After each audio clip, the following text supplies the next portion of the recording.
Hi everybody, it's Jen. Welcome back to my channel, Hallmark Plus More, where we watch and talk about shows, movies, mysteries, Hallmark ornaments, and anything else that floats our boat. So today I'm going to be reviewing a Hallmark Channel original series called The Way Home, Season 3, Episode 5. So before I get into the review, I just want to say thank you to everybody who watches, likes, subscribes, comments on my videos. I appreciate you so much, and I thoroughly enjoy the comments, just getting into that open discussion, especially on this show, because I feel like there's just so many theories that we can just talk for hours. So thank you so much for those who have commented. And getting into this episode, speaking of talking about theories, the flashback from the beginning of this episode just had so much in it, right? Just kind of flashbacks of Colton's sweater, on, who could have pushed Alice in the pond. That's when we saw the sweater. Casey, Max Goodwin, Noah. There was a flashback of Kat and Thomas. So definitely, exciting to get into this episode on what that all means. And then, you saw Elliot with the ring. So everybody's, assuming he's going to be proposing to Kat. Personally, I love mysteries, and they always have red herrings. So it's hard for me to watch this series because I feel like everything means something. At the same time, I'm thinking, do they want you to think this? But it's really not. It's really something else. So that's why my mind goes crazy with theories in this show, because I'm still thinking of when you watch a good mystery, they kind of play with your mind on purpose and throw in some red herrings that have nothing to do with the plot, just so that you don't know, the mystery of who the killer is, or whatever kind of mystery it is. So with this show, I'm trying to get that out of my mind and yet still try to put the pieces together. So my immediate thought was, no, he's probably not proposing to Kat. My immediate thought was that Kat and Thomas was probably a dream or maybe a flashback, because the scenes we saw really did happen. We saw him carry her out of the water. So that's kind of what I was thinking. But at the same time, that's the beauty of the show. They give you so many loopholes and so little information that you're pulling on strings here, and anything is a possibility, right? Even my crazy theory that Noah looks so much like Brady, which in this episode, when you see them face to face, I almost wanted them to have a conversation at that table, because the eyes, the cheekbones, I just thought that Noah looked a lot like Brady, which obviously is crazy, right? Because Brady doesn't have anything to do with the time travel. But that's just, to me, an interesting fact that I thought there was a resemblance between Noah and Brady. And like I say, that might be, I call it, a red herring in my mysteries, but I always thought that was interesting, and you see them face to face in this episode. So this episode didn't talk a lot about the young Dell, Colton, and Evelyn in the 70s. We still see Alice and Kat go there, but I enjoy this episode so much because, like I just mentioned with Brady, you see Brady come back for Dell's surprise birthday party, and then you also meet Emma, Elliot's ex-wife. She comes back. So a lot of different factors, and you see Sam a little bit more, Dell's boyfriend, so because he's helping plan her surprise party. And what I enjoyed in this episode was you saw a little bit more of Jacob as well. So, in the past, where we've seen the episode focus heavily on the 70s, this episode was a little different. You just saw a little bit of the 70s. So I put my notes in here. I always take a ton of notes.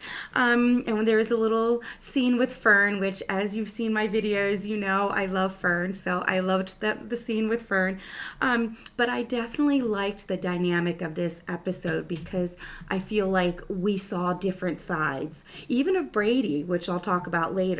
And I'm going to talk about Casey and Kat and Thomas at the end, because the cliffhanger for next week is crazy. So, but getting into this episode at the beginning, they jump back into the 70s. Kat wants to go see Jasper and Fern, and then you see Alice, of course, is meeting up with Evelyn. So you see Colton singing, and you kind of have Evelyn look back and you can see the way Dell and Colton are looking at each other. And of course, it's no surprise. We know this is the summer they fell in love. So, to me, that was just like, she sees it, she knows it.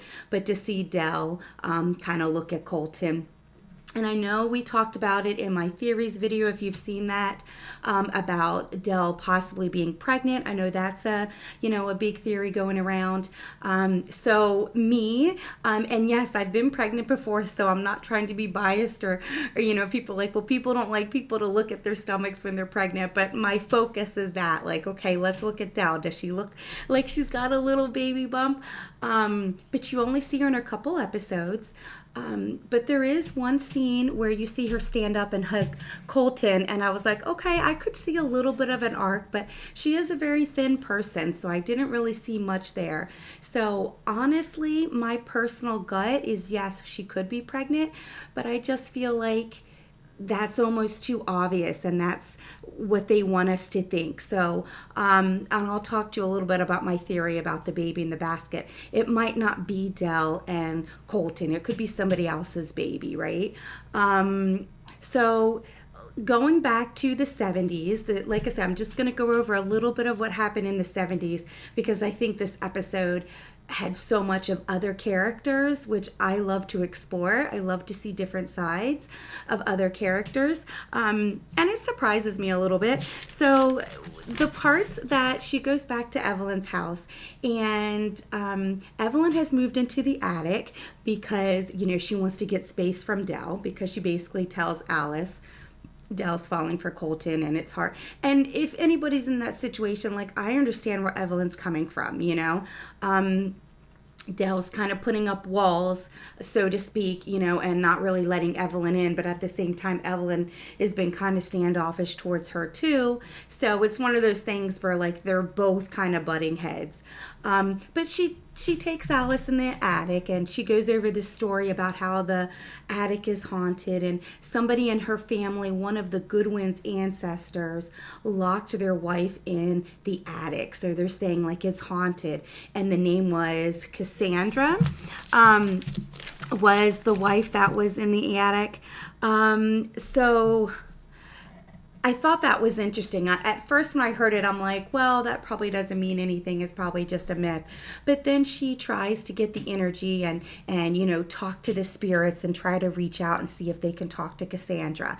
And it looks like, Colton comes and then Dell comes. So you have, and that that interaction with Dell, like, hi, I'm Delilah Watson. And Alice was just like, hi, I'm Alice. And it was kind of like Alice officially meeting Dell. And you could tell that was a little awkward for Alice. But obviously you see later, Dell has no recollection or doesn't remember Alice. She just remembers falling in love with Colton that summer.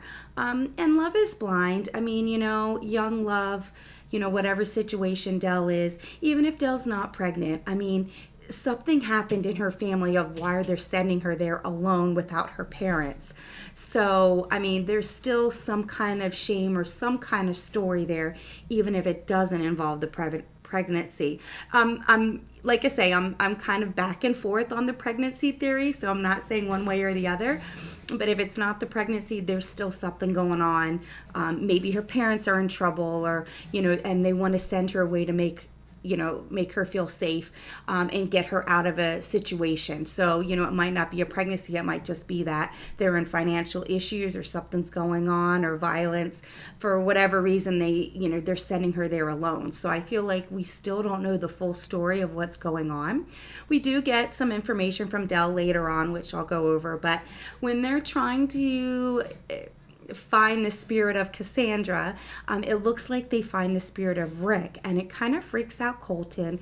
And you see Dell stand up, a young Dell, and kind of comfort Colton, and Elliot and Evelyn totally sees it and says to Alice, see the way, Dell's hugging Colton, and I feel like Evelyn's like, that should be me, kind of that feeling, like she said before, that should be me on the boat when they went on the date. So I feel like Evelyn's like, I should be the one comforting Cole. Rick was my friend, not Dell's. So, and then they leave. So while they're standing up, I'm trying to look at her stomach, I'm like, Does she look like she's a little bit more pregnant in this episode? If that theory is correct. And, to be honest, not really. I mean, she's a beautiful young girl. I really didn't see much of a bump yet. But, to be honest, it was probably only a week or two apart. So, really no headway on that front. I think everybody's just still going to run with your theories about Del being pregnant. And that's really all we see of Evelyn, young Del, and young Colton. Once they leave, that's when, well, I guess before I mentioned that's all, Evelyn finds the hidden door and finds the portrait of Kat. And when Evelyn said, she reminds me of somebody, or I know who that is, like, I got goosebumps because Alice was like, I gotta go, But, it's going to be interesting if Evelyn puts that together. When I first heard her say that, I was like, all right, Alice is going to go back and tell her mom, hey, you can't come to the 70s anymore because, Evelyn is going to recognize you as the portrait. However, Alice didn't really say that to her mom. She did at some point later in the episode, say, hey, we saw the portrait, freaked me out, I left, but she recognized you. And then that, of course, is when adult Kat is like, but it doesn't make sense because at some point it's hung in a frame and in the Goodwin, and since Suzanne did it, they were like, how does it come into play? So when they see the portrait, now we're thinking, how could the portrait of Kat be framed in the Goodwins in current day when Evelyn found it in 1974? So how did she find it in the wall in the Goodwin mansion in 1974, and how did it actually end up on the wall in 2025, right? Or 2024, I guess, last year when Evelyn passed away. So, my first thought, well, we'll get into that a little bit later with Susanna. I'm not as surprised by that, but we'll get into that a little later. So that kind of ends the 70s with the three of them. And Kat actually, when she's at there listening to Colton, because I told you the first scene is Evelyn seeing them kind of look at each other while Colton's singing. Kat is talking to Jasper, and Jasper is basically telling, like, you might have read books, but history is in the art, in the songs, in the, portraits. So he gives her this pamphlet, and that's when she goes and talks to Fern. So, I'm going to smile because, I love talking to Fern because I always wish her scenes are longer. I feel like she has one conversation and then you're left with so many more questions. I didn't really think much of this song pamphlet that Kat got, but obviously when she goes to talk to Fern, Fern grabs it and starts looking through it. And later on in the episode, you see it used again in current day. So she does go to talk to Fern, and Fern, she's hoping to get some more information about the pond in Colton. Because remember, the last time she talked to Fern, Fern was saying, like, he might be the one. Maybe it was Colton, his brother, or his dad. So she's asking that, and she's singing potatoes and rye, plant them soon or else you'll die, or ye'll die. And I don't know if that's significant to anything. Again, everybody just thinks she's a, senile old lady. I think that means something. I don't know what, but, I always write it down because I think they want her to be played that way. But I think in the end, we're going to find out, she knows a lot about who travels through the pond. We heard that with her conversation with Kat last time. So, I think I could watch an hour of just talking to Fern. It seems like she has so much knowledge that people kind of take her for granted. But she does say, Kat says to her, well, Colton is special. I heard him singing. And it's almost like Fern was in a haze, and then all of a sudden she snaps back at her. I told you he isn't. Almost like stern, like a parent telling a child, no, I told you he isn't. I was worried that he was, and the brother, but I am not now. There is enough to worry about with Colt as it is. He is a rule breaker. So that is quote unquote what Fern said. So again, she mentions Colton's brother. We don't really know much about Colton's brother. I'm not sure they mentioned it much in season 1 and season 2. I have heard somebody mention, and I haven't really heard it anywhere else, but somebody mentioned maybe Sam is Colton's brother. Sam, Dell's current boyfriend, maybe that's Colton's brother. Because we really don't know much about Colton's brother.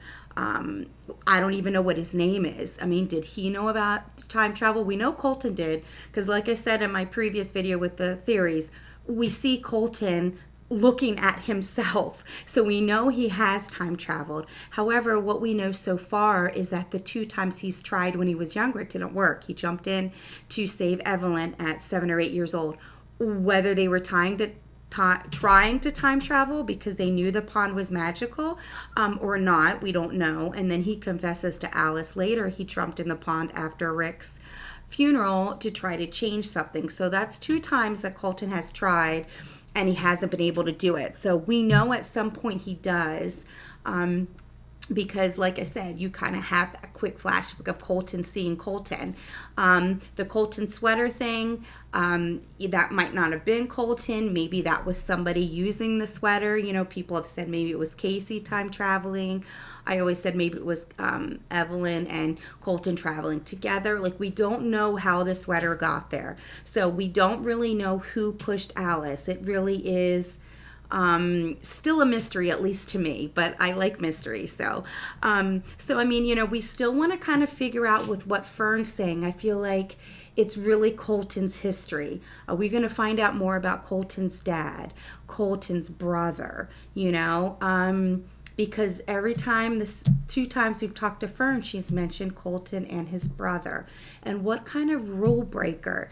Is the rule breaker because they couldn't see each other? Because Evelyn did tell Alice, yes, Colton saved my life, but then our families tried to keep us apart, but we still found our own language and our own way to see each other. So what is that communication that they created at 7 years old to stay friends? And then Alice was saying, why were your families trying to keep you apart? And then, the wind blown, they saw the door, and Evelyn never answered that. So there's still kind of a mystery on why the families wanted to keep them separate as a child. Probably because of the pond. I mean, that's what they want you to assume. And then she said they had their own way of communicating. So how did Evelyn and Colton communicate as kids? Because 10 years later, they were still close.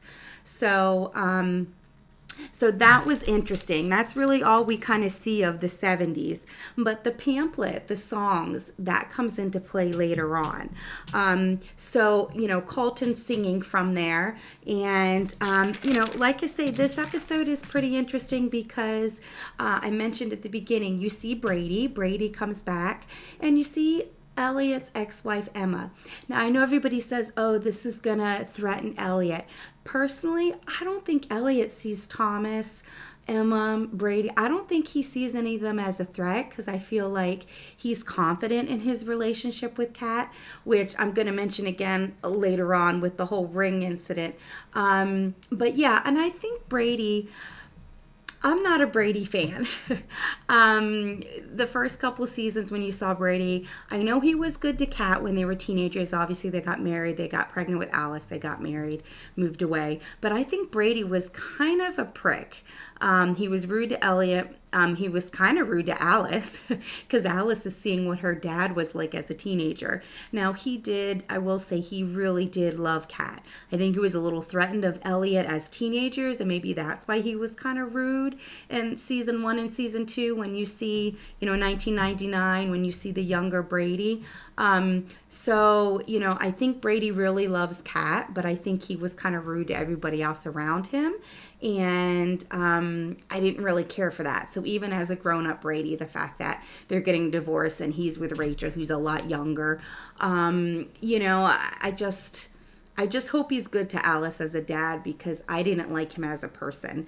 So every time I see him, I'm always like, oh, there's Brady, right? And they pursue him, they kind of show or let you believe him and Rachel are trying to get Alice on this 5-year plan, going to PR just like Rachel. She interned at Rachel's firm. So you really can tell that Brady's wanting Alice to kind of set roots down with him and Rachel. And obviously, Kat wants to be near her daughter too. So there's always that when you have divorced parents, you kind of, want their child close to them. So, anytime Brady's around, I'm just like, oh yeah, there's Brady, But I don't think Elliot was threatened by them at all. I thought it was nice to see Emma. I don't think Kat was jealous at Emma at all. I think at first when she showed up and Elliot invited him to dinner, Kat was a little like, oh, okay. But at the same time, then Kat invited her to Dell's surprise party. And I know people were saying, oh, there's going to be friction, Brady, Elliot, Emma. But to me, I didn't see that. I wasn't expecting that. I think, they led up to that, showed you the previews, wanted you to think there was going to be some kind of conflict. But I wasn't surprised that there really wasn't. Brady was great. He stayed in his lane. He was there for Alice. He was a little jealous finding out Alice had a boyfriend, Noah, which, like I said, I believe has some resemblance to Brady. So I thought that was interesting when they were sitting down. I was like, I'm trying to set, wish they sat side by side a little bit more, but then they cut off the scene. But yeah, you can tell because he has a plan for her to be with, him and Rachel. So I feel like that this boyfriend is a hiccup in Brady's, 5-year plan for Alice. So that was interesting. That conflict was there. But I didn't really see much with Emma. I think Emma was a nice person. The pamphlet I was talking about when she sings at Dell's party, or I'm sorry, when she plays the violin at Dell's party and Alice sings. Which, let me just stop right here and say, if that is the actress's real voice, she can sing. I'm trying to hear the lyrics because I know that's what Jacob and Kat were listening to, but I'm just like, wow, Kat, wow, Alice, you can sing. When she was singing while Emma was playing and then Elliot started playing the piano, Alice has an incredible voice. I knew she sang in previous episodes, but I think this really showcased her voice. I'll get back to that in a second, but I just have to point that out. The singing was great. Alice did really well. I think that's the best her voice has been in all the previous episodes, showing her range of what she can sing. But going back to, how we kind of talked a little about Brady and Elliot and his ex-wife being there, which I don't think was a big deal. You see the flashback of the ring, and Elliot actually admits to Kat, like, look, because when Emma came back, obviously they reminisced about how they got together. And I know that's a little uncomfortable for Kat. Your boyfriend is telling you how he proposed to his ex, and she's right there. But I think Kat is confident in her relationship with Elliot, But it turns out the ring was the flashback of when he proposed to Emma, and he proposed to Emma after he actually saw Kat and Brady in the same restaurant. So to me, it was almost like, wow, okay, right? And you heard Kat say it was the beginning of the end, and everybody thought it had to do with Thomas, and it didn't. She was talking about the beginning of the end with her relationship with Brady. But I thought that was interesting. I mean, of course it's just a show, but what are the odds that they're in the exact same restaurant, because like I said in before, I know a lot of people don't like Elliot, but you got to put yourself in your shoes, whether you like Elliot or not. Imagine being 16 and being in love with somebody and finding out you're never going to be with them because you're meeting the future daughter, and she's saying you're not my dad, so obviously the girl you're in love with is my mom, and she doesn't get with you, and knowing like 30 years ahead. If I was 16 and everything that I did from 16 to 30 or 35, if somebody would have told me what my life would have been, I think it would have changed the way I lived my life from 16 to 35. So, I mean, think about that. Elliot basically knew what his future was. So he even said, like, yeah, I proposed to him at the time, but I knew in 2024 I was still going to be back here at this house because, and so it's just, I don't know how you can grow up in life and already know your future, and try to have a happy present. You know, whether you want Elliot with Kat or not, you still got to feel for Elliot's life knowing that, right? Whether he gets permanently and long term forever with Kat, that's got to be hard for any young kid. So, you know, I do have a soft spot for Elliot. Not necessarily the Elliot and Kat relationship, but just for him as a person. He had a terrible father, and he knew his future and kind of had to live in the present moment, knowing what was going to happen. And I just think that's weird, you know. It's hard to relate to that. But it was interesting, you know, to have Emma there and have that kind of dynamic. What I really liked too was Jacob. There is an actual scene with Jacob and Brady. And I thought it was a softer side to Brady, because when you see, you know, seasons 1 and 2, and you see beginning when Jacob gets lost at the fair, the carnival, you know, and it was a young Kat and a young Brady. I kind of blamed Kat and Brady too. Like, look, I know you're a young teenager and you're into your boyfriend, but your boyfriend is, and he says that to Jacob, like, hey, I'm the one who wanted Kat in a separate cart for the for the Ferris wheel. It's my fault. You were just a young kid. And Brady had been living with this guilt. I'm sure Kat lived with it too, but this was the first time Brady really saw an adult Jacob. And I thought it was really touching. It's like when you see the side of somebody that you don't normally see. And for me, that's Brady. Like, I'm not a Brady fan. So to be able to see that soft side of Brady and him get emotional, and Jacob, I don't blame you. Like, dude, we're good. Like, we apparently need a fresh start too. And I like that, because I like an adult Jacob. He's taken responsibility. He's agreed to work at Lewis Goodwin. He, you know, made the phone call and said he's a fresh start and he's going to work at the Goodwins. And, you know, I liked that moment with him and Brady. I think that was necessary for Brady to move on, and for us to see that softer side of Brady, and Jacob being such a good guy. I don't blame you. Like, it's not your fault. I understand. And then Sam. I loved the scene with Sam when, you know, him and Dell got the legal paperwork and told Jacob, you know, we have the legal documentation that you're no longer presumed dead. And, you know, and it was a really heartfelt moment for Jacob. He almost said, you know, it's nice to see you again, Sam. And, you know, I don't necessarily think that's because he saw Sam before in the time traveling. Maybe just because they've been hiding their relationship. I don't really know if we need to take that literally. But he, like, gave Sam a hug. And that was really heartfelt. So I like that. Like, I feel like we're seeing different sides of Jacob now too, seeing him develop a little bit. And I love that. I love seeing that, because you know everything that he went through. And I just love seeing him develop and you know what I mean, kind of move on. And then, of course, you know, they bump into Max Goodwin, and Kat says that he has Casey's eyes. And then Max says something to Noah, and Noah tells Alice, like, hey, Max says I need to, you're wife material. And even though I'm sure Alice kind of cringed at that, I was thinking, you're a good one. You know, I'm thinking back to, like, Cyrus. Like, yeah, he's creepy. I can see Cyrus degrading women and going, yeah, you're wifey material. You know, so to me, that rang true with the reputation I see as a Goodwin.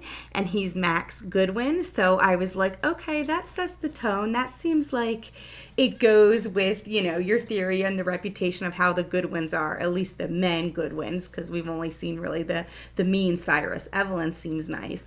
But when you know, towards the end, when she's singing the song, and they're singing about the witch and the dark times, I mean,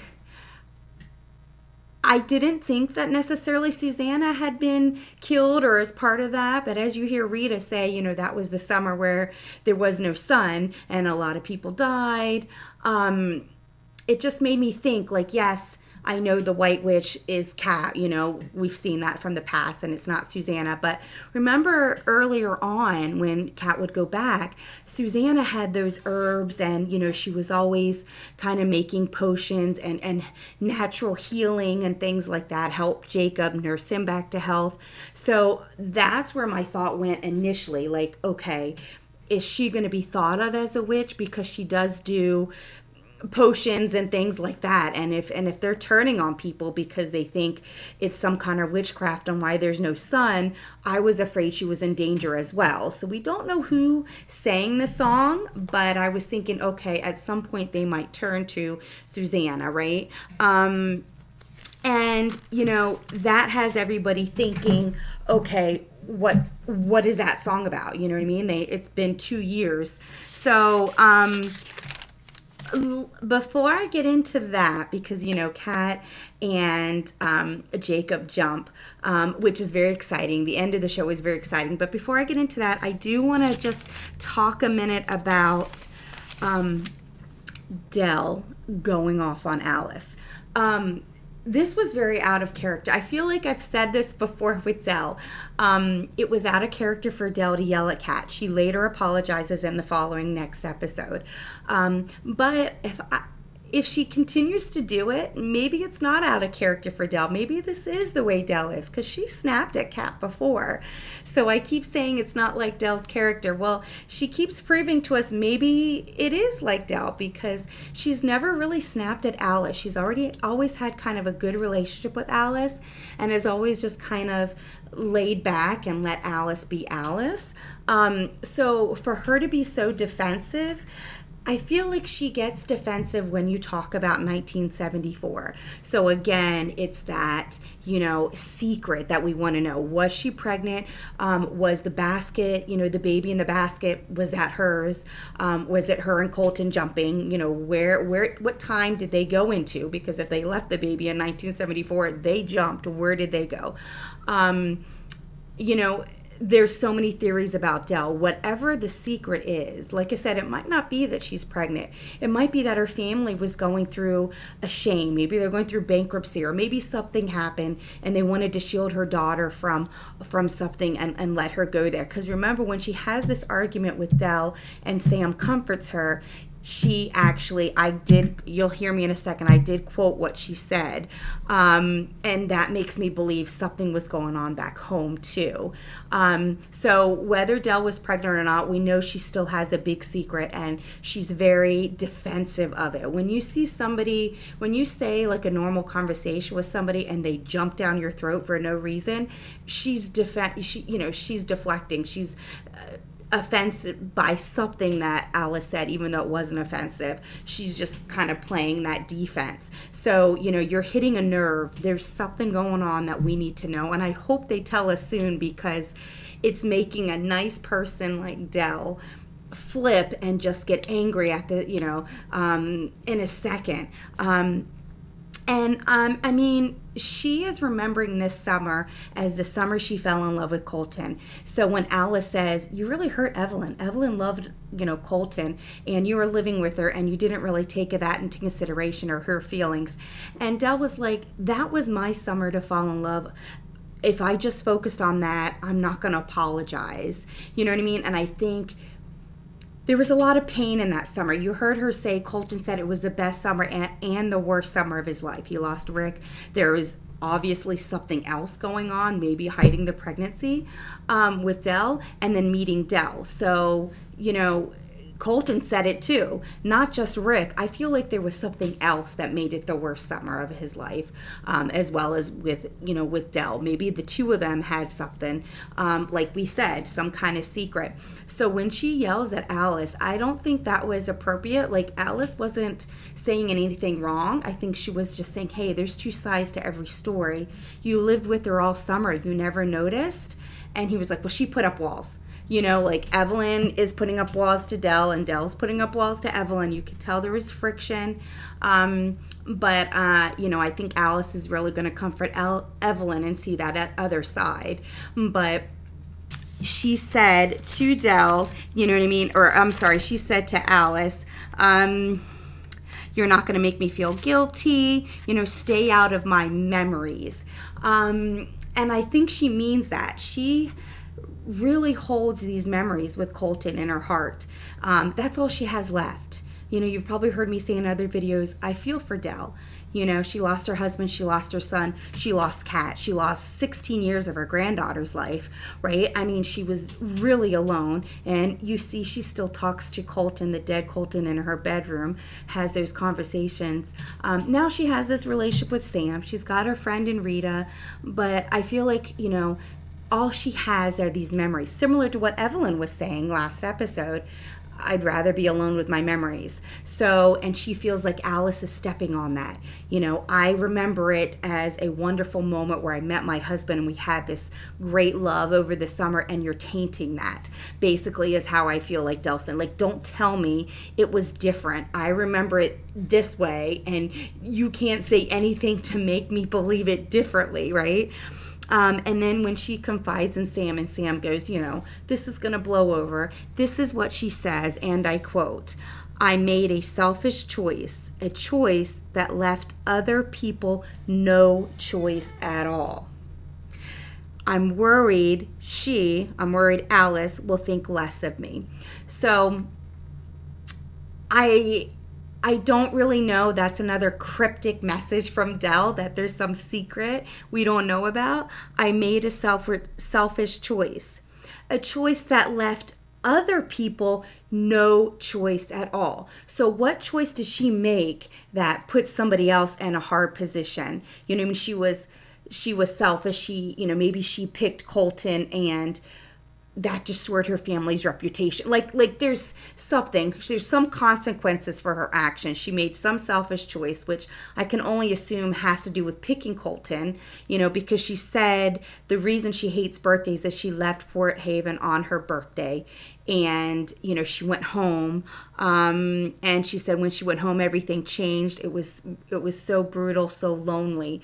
And you obviously know she came back to be with Colton. So then she said that the quote about the selfish choice. So, I mean, was the selfish choice she left her family? Was that a burden? Was that a shame?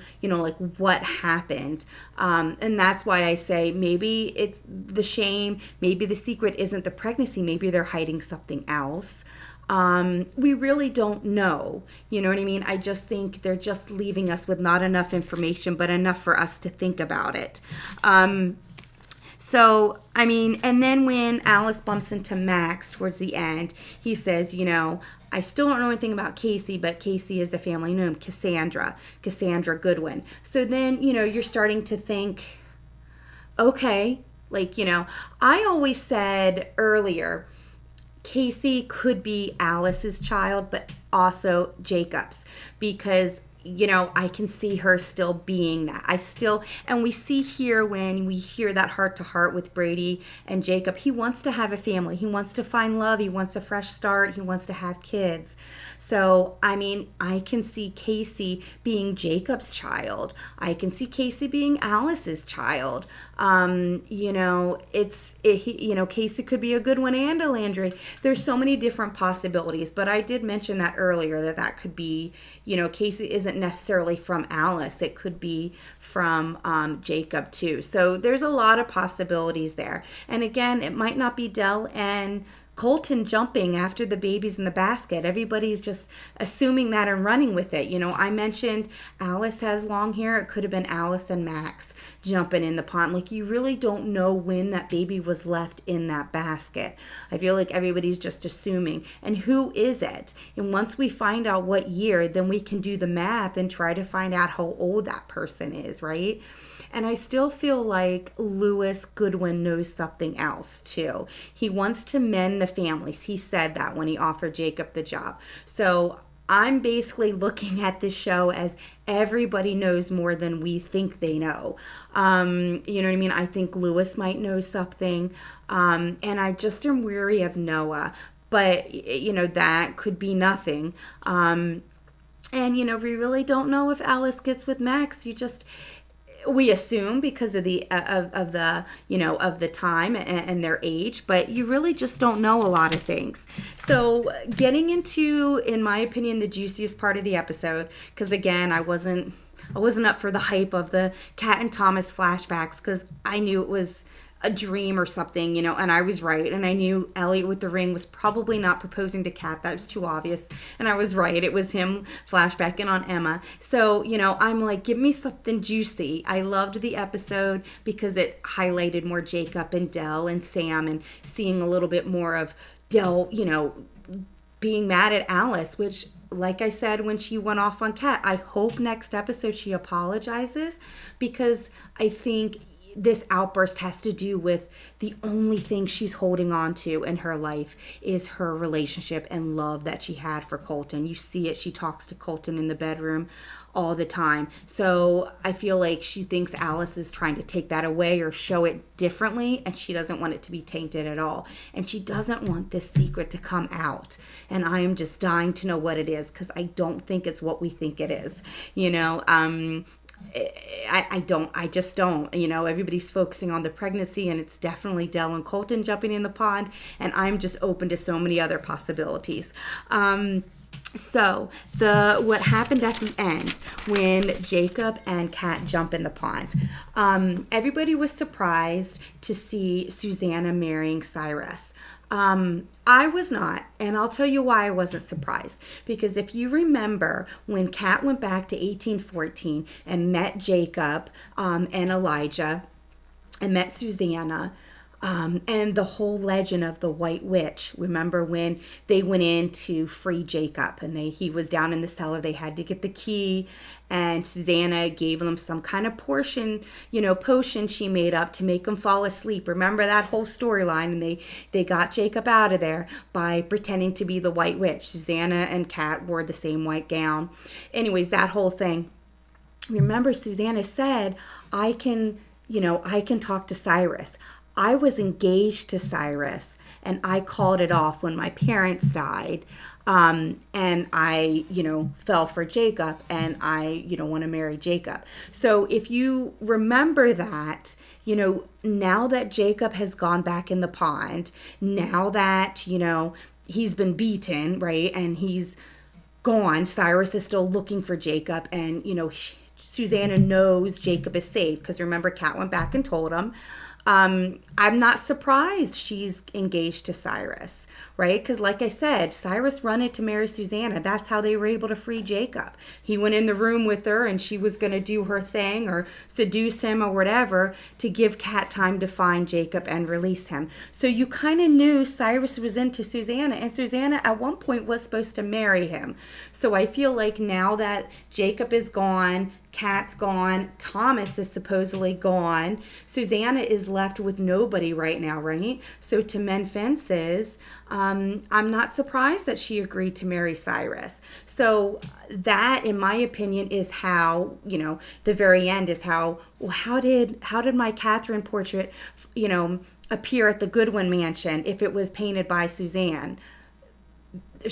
That's how Susanna married Cyrus and lived in the Goodwin house. So, that's how her, her portrait of Catherine got in the Goodwin's house. So to me, that's like that, adds up those dots, you know what I mean? That connects those dots. That's how the portrait was there. But what I was surprised by was seeing Thomas in the woods. I